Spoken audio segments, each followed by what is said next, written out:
In a small repair shop, I came across this Suzuki bike. The owner said it caught fire while it was being charged. It's a Suzuki, quite a big one. I pulled off the dashboard, and the top speed it ever reached was 281 kilometers per hour. The owner told me he got it cheap. After repair, these usually sell for over $15,000. But this one, he didn't want to fix it anymore. He let me take it for just $1,500, so I brought it back home. From the look of it, the fire probably started at the rear. The left side got burned badly, and the seat is completely ruined.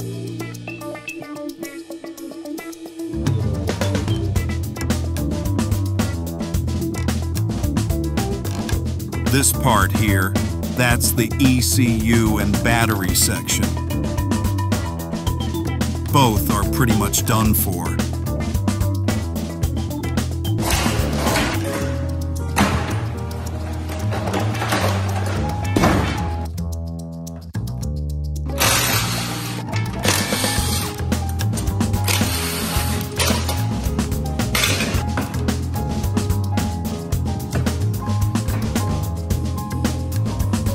The fuel tank is scorched but somehow didn't explode. That's lucky. Inside, there's a lot of fire extinguisher residue. The engine doesn't seem too bad. I might be able to save it. Even if the motor's not perfect, I can still reuse some of the parts. At least nothing exploded. Now, there's still a lot to check.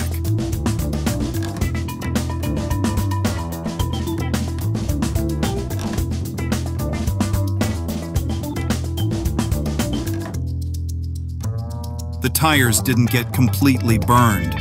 Maybe I can still use them. Not sure yet. We'll see later.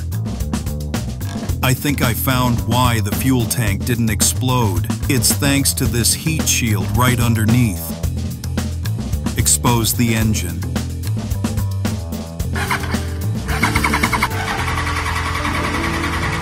It hasn't been opened before. Still all original parts. That's a good sign. I got this from my rebuild Bible. Just 6 wires to hook up. But check this out. After disassembly, there's debris and extinguisher powder everywhere. Time for a good cleanup.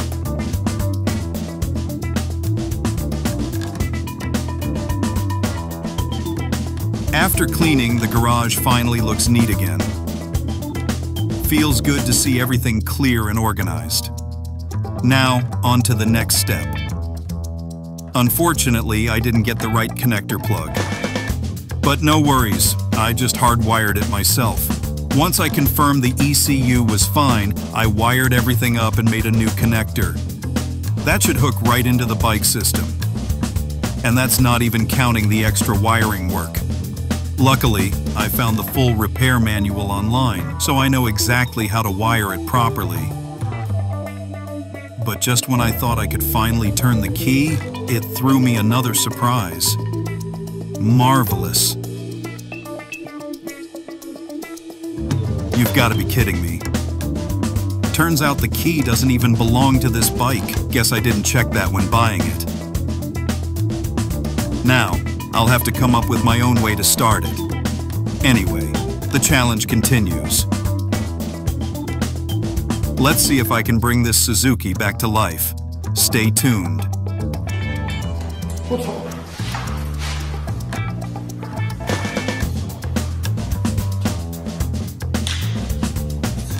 After testing a few circuits, I decided to bypass the resistance wires directly. No more wasting time.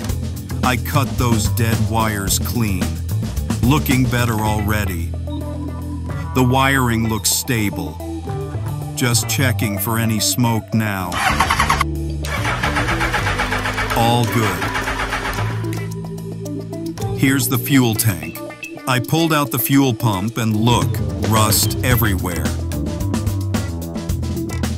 It's completely corroded. So I tested it with a wire connection.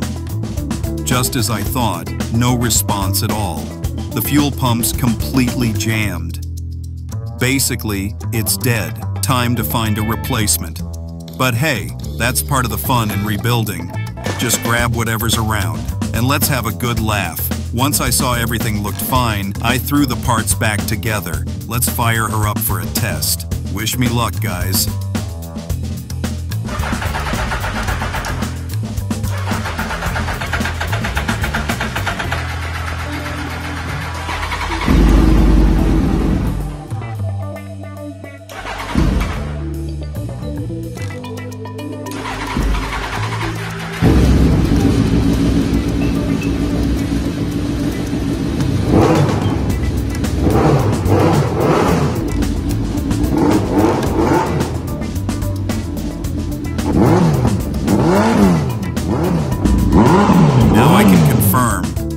This engine's in perfect shape. All right then, time to move on to the other parts. Let's start with the fuel tank. Here we go. The tank's still in pretty good condition. Once I stripped off all that flaky old paint, the metal underneath looked solid. Honestly, better than I expected. Next step, same old routine. Coat the inside with epoxy to prevent rust, nice and even. Then smooth everything out with some body filler. A little sanding, a quick touch-up, and we're ready for primer. Let's get that first coat down. Let it flash off. Now comes the fun part. Spraying that classic Suzuki blue. The sides are coming out real nice. I went with 2 full coats just to bring out that deep, glossy finish. Then masked everything carefully and laid on the 1-to-1 replica factory decals. Topped it off with a clear coat to seal it all in. And look at that, a perfect mirror finish, just like new. All right, next up, let's sort out the headlight and a few other details. Still a few pieces to fit. Now the front end's all cleaned up. No more issues there. Looking solid. Next up, let's hit the frame with some dry ice cleaning. Deep clean time.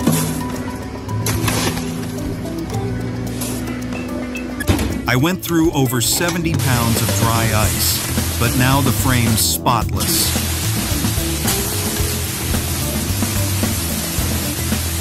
Most of the big bolts are hollow, and about 95% of the bike's parts are aluminum alloy.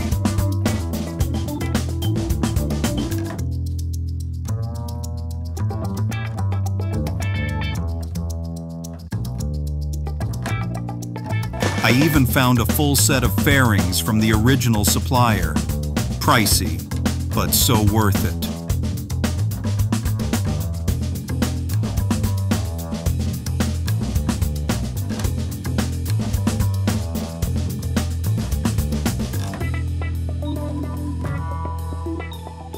Once the new seat was on, it looked just like it did 23 years ago. This flying machine is finally reborn.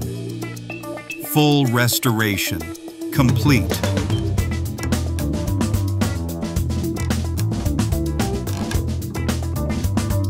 Side by side with the old poster, you can barely tell them apart.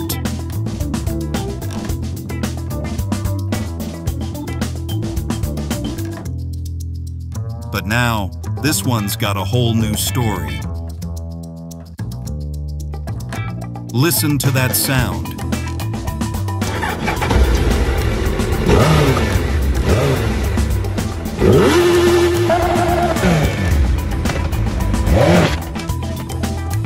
Pure power.